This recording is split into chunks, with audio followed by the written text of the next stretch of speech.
As America was developing and America started to spread westward, and then all these conflicts happened, and it was very, very difficult. And then leading to the reservation time period, there were government acts that were put in too. When I say act, I mean it was a law. Okay, it was an American law, federal law.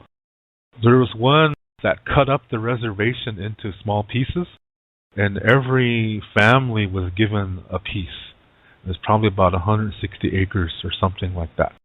So every family was given an allotment of land, and they were given a log cabin, a wagon, a team of horses, cow, some chickens, and some seeds to plant corn and stuff like that. And they told us to be farmers. They gave us farmer clothes and some farm equipment to dig up the earth and put the seeds in. Every family was given these things.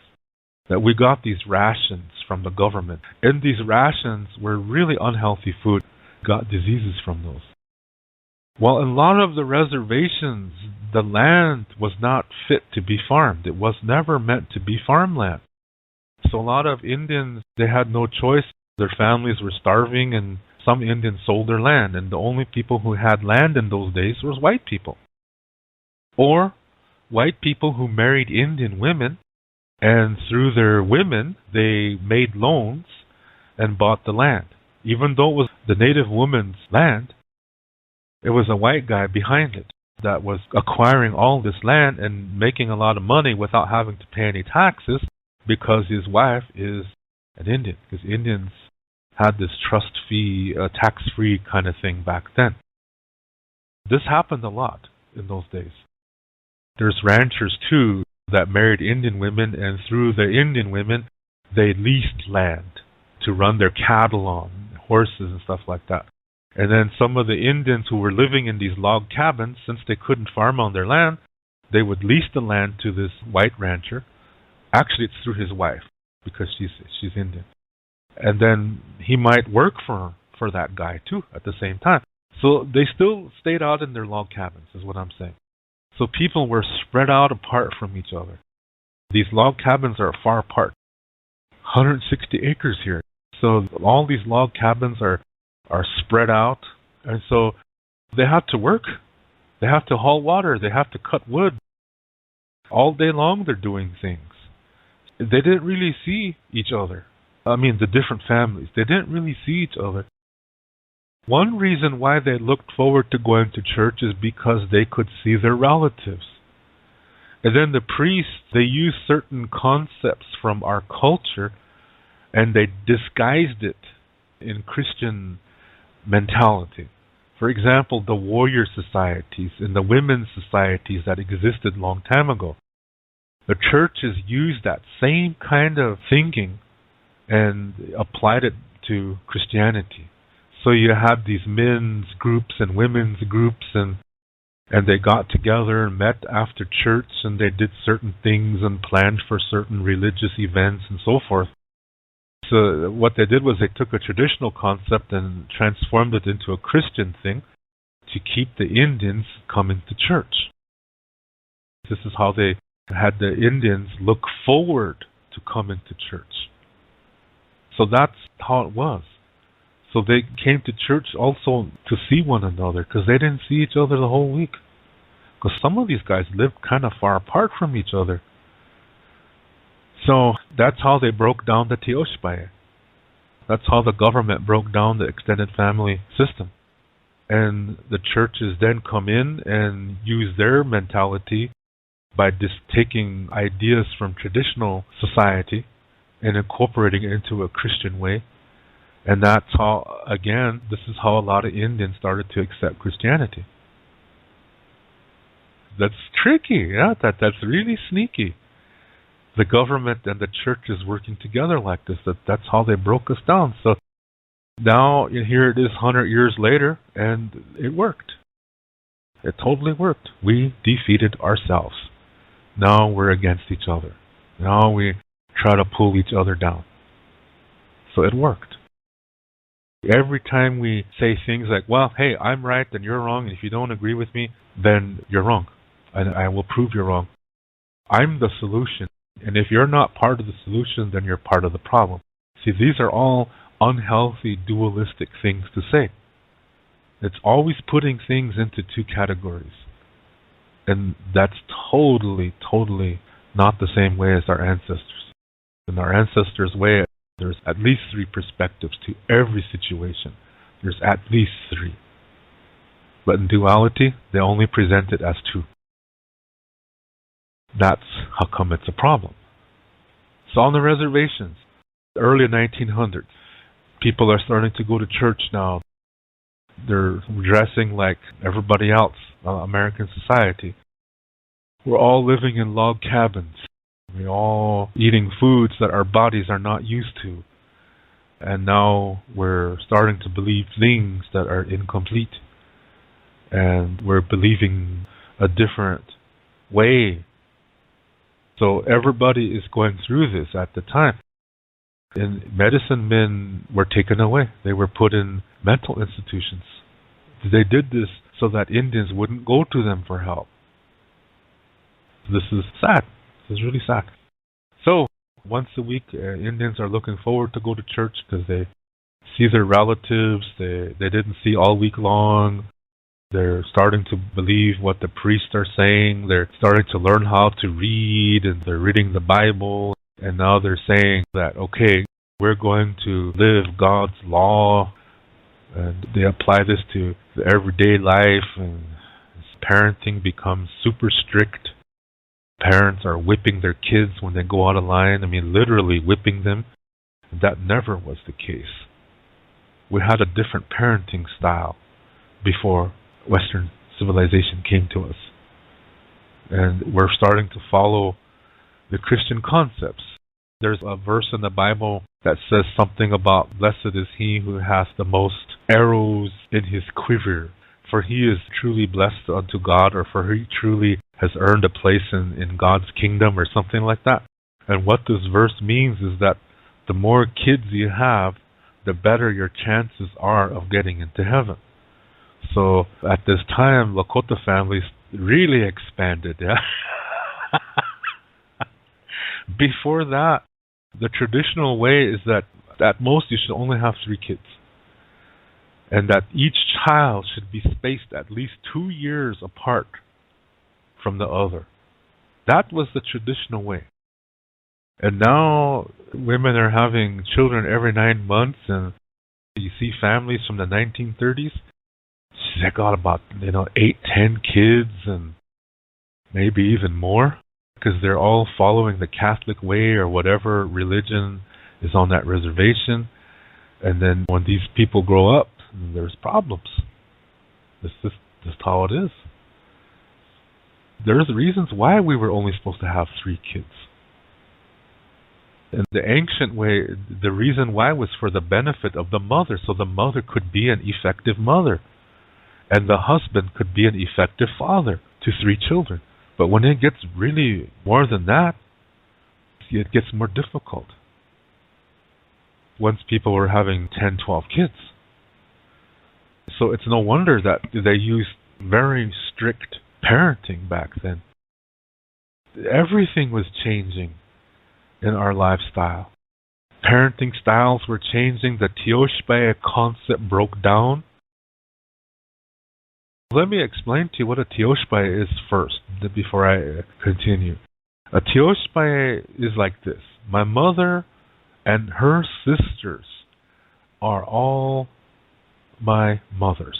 I call all of them Ina, mom, mother. The husbands of these women are my fathers. I call them Ate, all of them. All the children from those marriages are my brothers and sisters. Now that's my mother's sisters. My mother's brothers are my uncles, and I call them Lekshi. Their wives are my aunties, and I call them Tomi.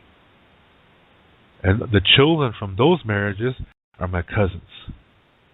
And that's my mother's side of the family. Now on my father's side of the family, my father and his brothers are my other fathers. So I call them Ate. Their wives are all my other mothers. So I call them ina. The children from those marriages are all my brothers and sisters too. So look at that. I got a bunch of mothers and fathers on both sides of the family. It's pretty cool. And all the moms and dads are just as important as the biological ones. So if I misbehave, any one of these moms and dads can discipline me or teach me. Yeah? Like maybe I'm sitting there and just throwing weeds in the air. Oh, gee, nothing to do. Anyway, sitting out there on the prairie, just throwing weeds in the air and,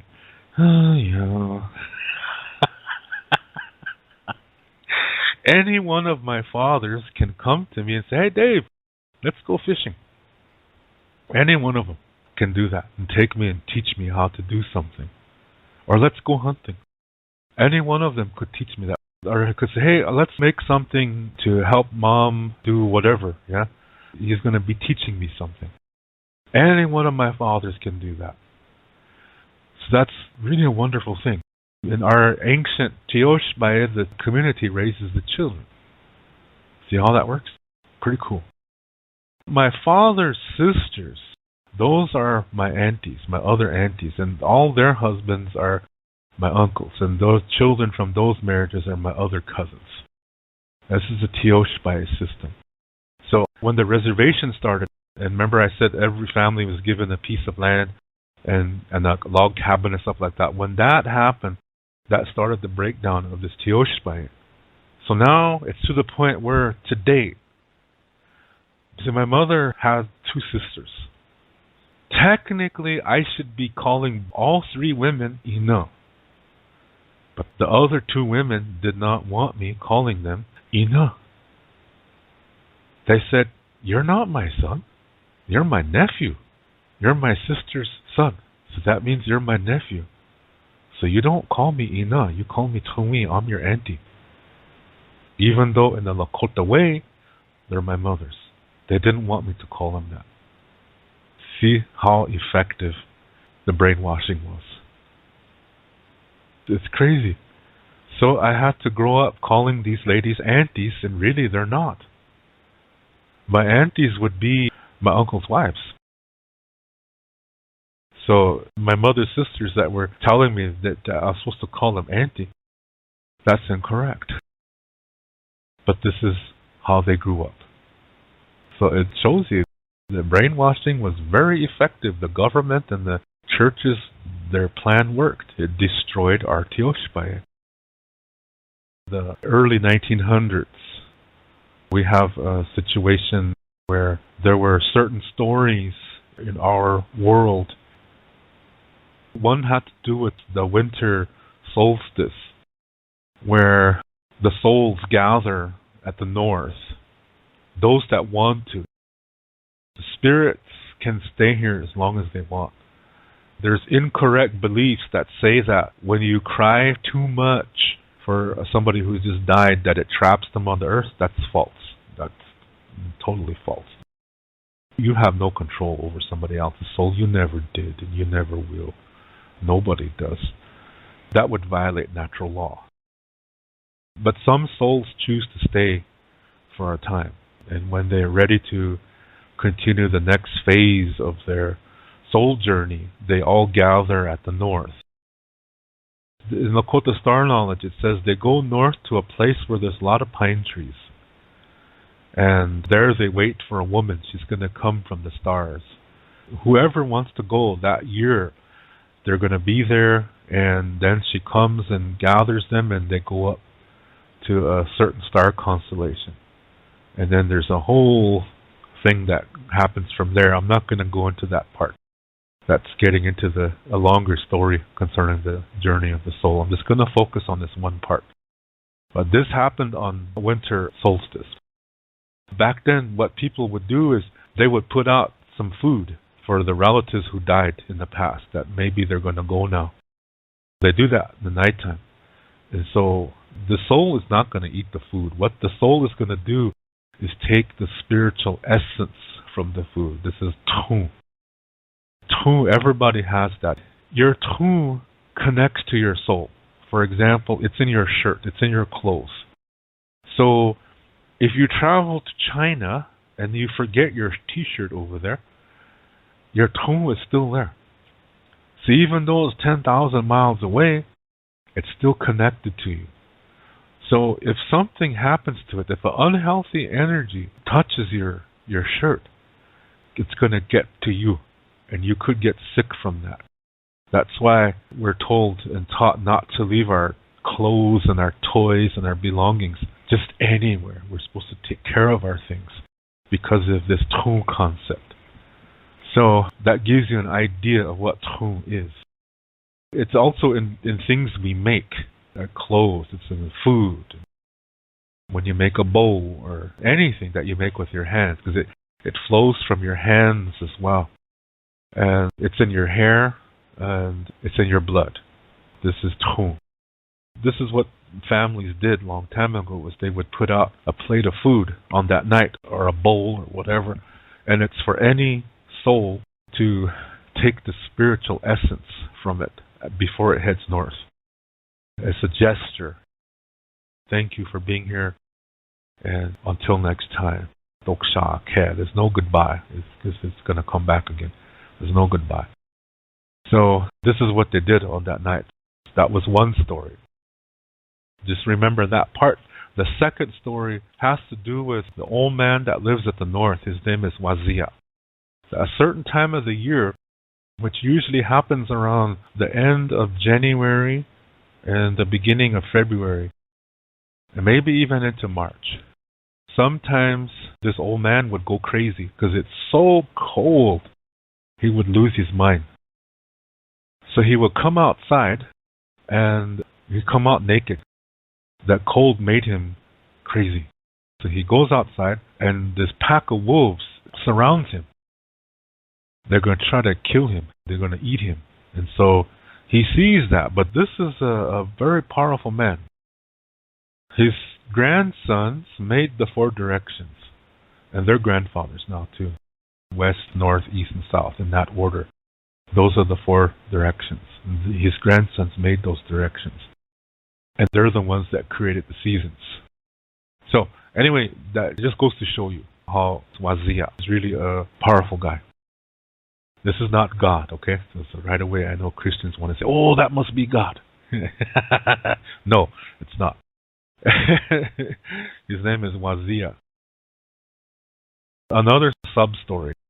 The first humans were tricked to come on the earth by a man named Iktomi. This is a trickster.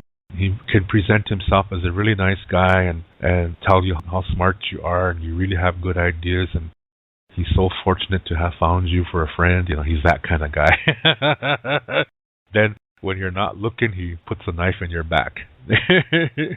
Maybe you know people like that. Yeah? Anyway, he tricked some people to come on the earth from underground. But at the same time, he also made a pact with the wolves. This was supposed to happen millions of years ago. But the wolves were starving. They couldn't find any food. The food was always escaping from them. So they were starving. Their wolf pups were dying because they were starving. And they were really in a bad condition. So Iktomi said to them, I know a food that really tastes good. And when you drink its blood, it's going to taste so good, you're going to go crazy. And you're going to want more and more and more. So the wolf said, yeah, right, you're Iktomi. We shouldn't believe you. You're going to trick us. And Iktomi says, no, I said, I promise. But if I keep my end of the bargain, you have to be my allies forever, he says. And so the wolves back down, but then they look at their pups and they're all dying. Pretty soon there's going to be no more wolves. So they decide to take up Iktomi's offer. So Iktomi says, okay, you go to this one place. There's a lot of trees there, but in the center of the trees is a wide open space. Today this is called Kheshla in the Black Hills. It's in the center. It's like a prairie in the middle of the mountains, and the prairie is really high. This is the area Iktomi is talking about. He told the wolves to gather in the woods all around that area in a circle. He said, I'm going to bring your food there, he said. And when I give the word, you can go in and have a feast. So the wolves say, if this doesn't happen, We don't have a pact with you. And Iktomi says, okay, that's the deal. So Iktomi runs back to the humans and he says, okay, I got a really good place for you guys to live, so come with me. So he takes them to the same area as Preshla. He takes them to this area. It's wide open. And there's woods all around. So he says, anytime you need food and stuff, you just go into the woods and you find it. It's all there. So they think, wow, this guy is really a nice guy. The humans are saying, this guy's a really cool guy. Thanks for helping us. So Iktomi says, no problem. So then he leaves the group and then he signals to the wolves, there's your feast. So the wolves come in. There's thousands of wolves coming from all sides.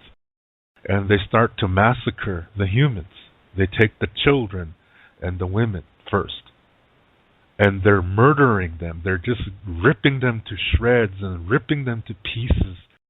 And see, when you do something that's really highly emotional, you're leaving an energy in that location. So if it's something really mean, like a murder or a rape, there's an unhealthy energy that stays there in that location. So here we have thousands and thousands of women and children being slaughtered, and men too. They're being slaughtered by the wolves. And the wolves are drinking their blood, and they say, geez, Iktomi's right. This tastes good. And it drives them into a frenzy.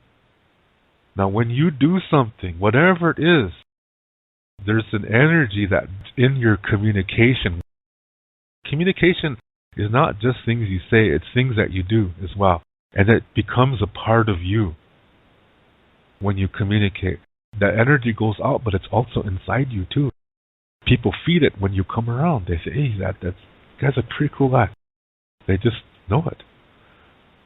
But it works the other way too, where if you're really unhealthy and you do a lot of killing and stuff like that, people are going to feel that too. And so these wolves, they're slaughtering these humans because they never experienced this before. They don't know how to defend themselves. All they can do is run. They have no weapons. So as they're running, they're being slaughtered. And so this is giving a lot of energy in the area. The wolves are leaving a lot of murderous, unhealthy energy in this area, and it's also in their hair. It goes into their hide.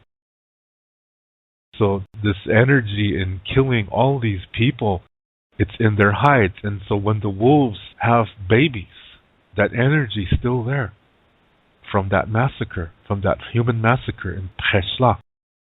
This is why wolves are considered a natural enemy to humans in the Lakota way. So for this reason, there is a teaching that says little children and women who are pregnant are not supposed to touch anything that comes from a wolf, because of that energy in their hair can make them sick because of what happened. See, this is generational. This is something the wolves pass on every generation, and it's still there. And this is why they have a natural hunger for humans and thirst for human blood. These are the enemies.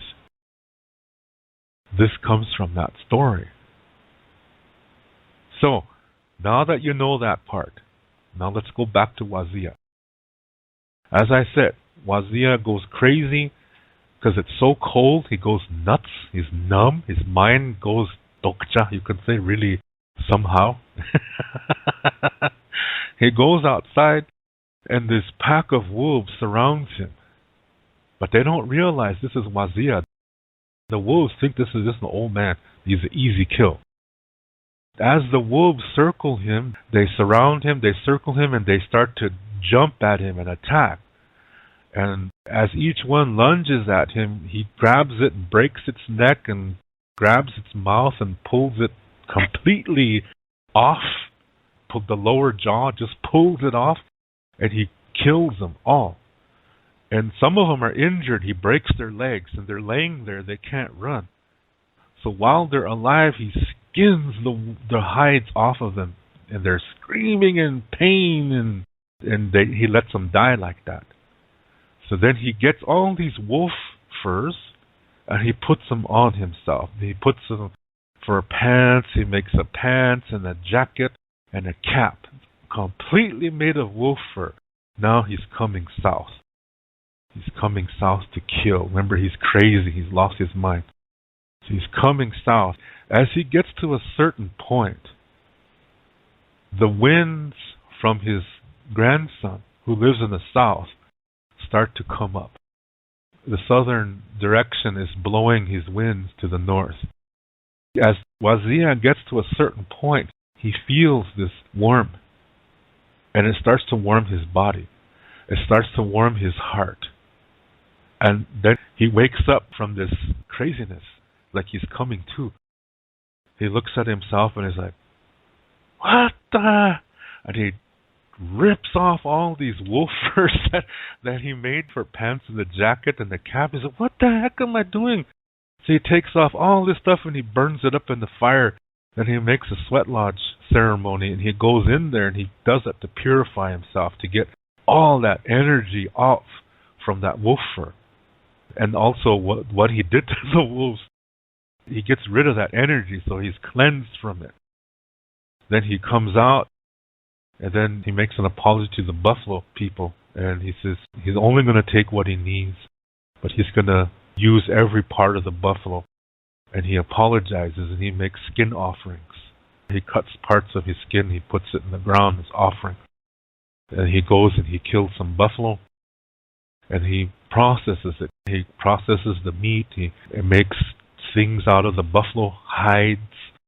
The bones he makes into toys and things you can use, and the stomachs are going to be used to make soup. And he gives thanks to the buffalo people. And then he apologizes, and he says every part is going to be used, and it's going to be used to feed the people. He said, none of this is mine. So the buffalo people accept his apology. Then he proceeds further south. So he comes to the people, and he goes from village to village, and he gives these things that he made. And he goes to all the little kids, and he's made toys out of the bones. So he gives toys to these little kids, and this is happening just before March, April time period. So the kids are like all happy, so he gives everybody hugs, and he blesses all the women who are going to have babies that spring. They're pregnant. He blesses all these women so that their children will be born healthy and strong, and he sings songs for the kids so they dance, and he does this from community to community. Then he goes back up north. That's a good year, he says. Then he goes back up north to his home. Now that happens around spring equinox. So these two events, these are kind of nice. I mean, the end of the stories are kind of nice.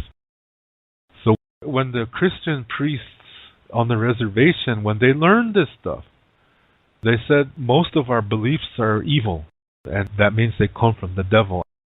But they took some of the things that could be kind of Christian. So they took those elements only and left the other part of the story go. But they took those elements and combined it into Christmas. They combined that into Christmas.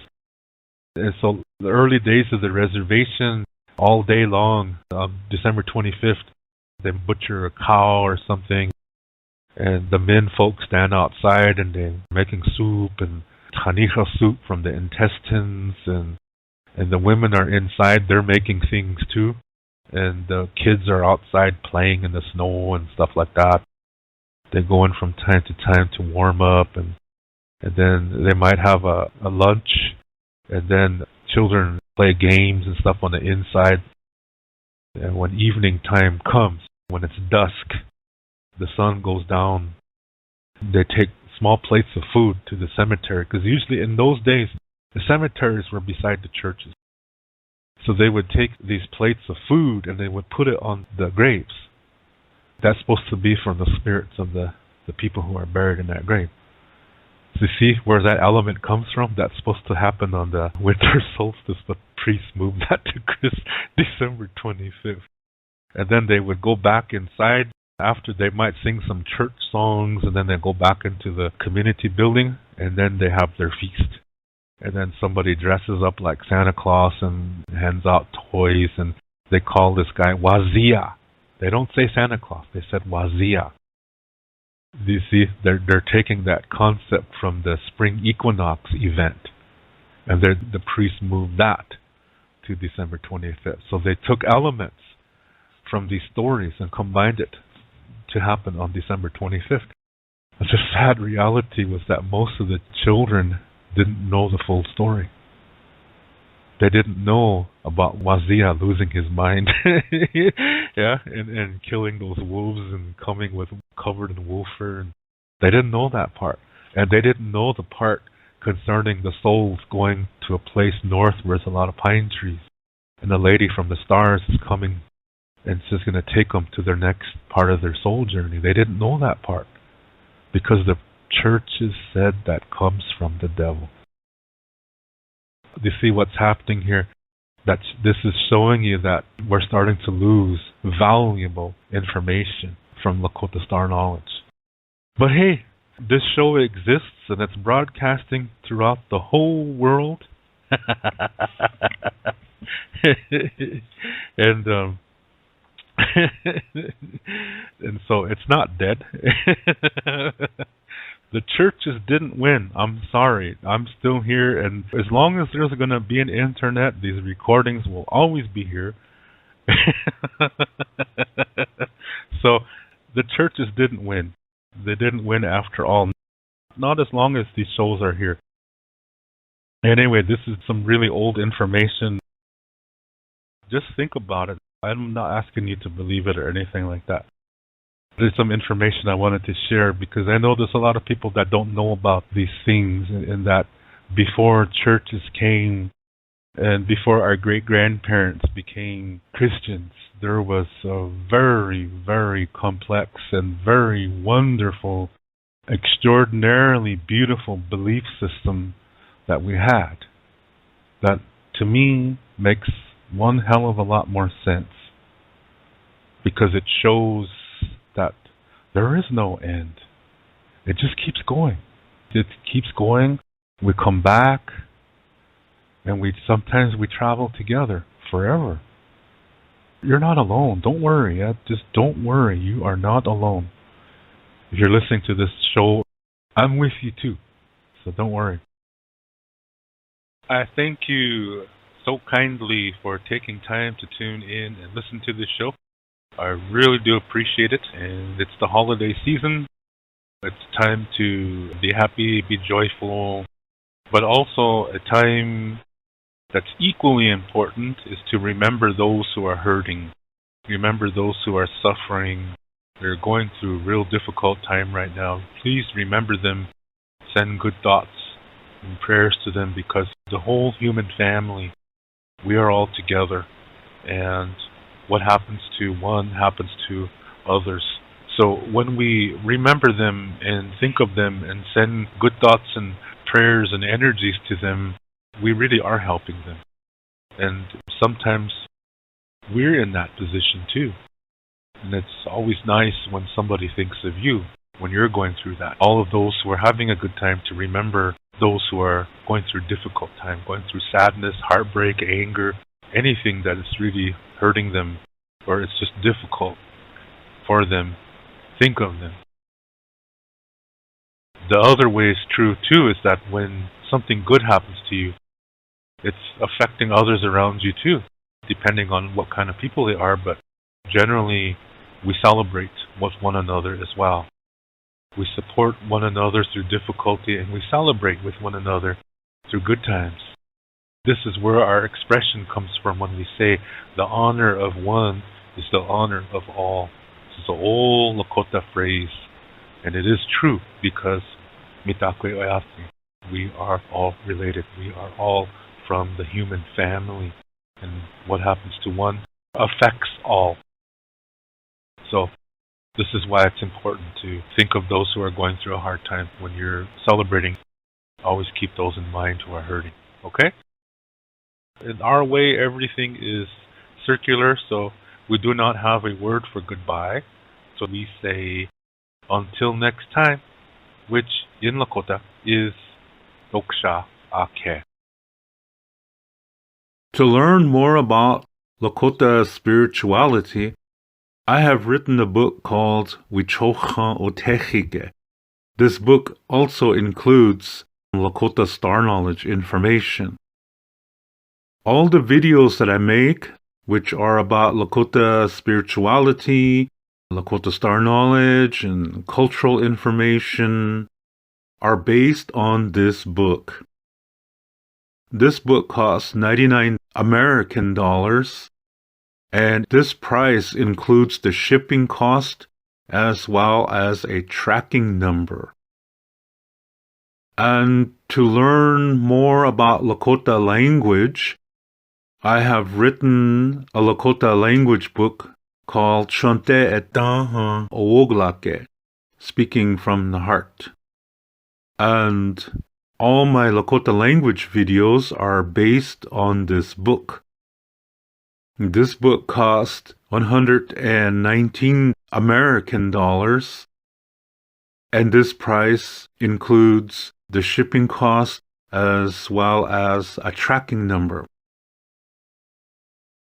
I also teach online, and I give spiritual consultations as well.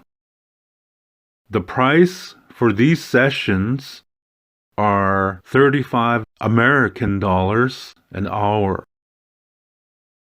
If you are interested in any of my services and products, you can send payment via PayPal to my email address, which is hehaka7@yahoo.com. That's HEHAKA, the number 7, @yahoo.com. And also include your shipping address and your email address when you send your payment. Lila Pilamayelo. Thank you very much.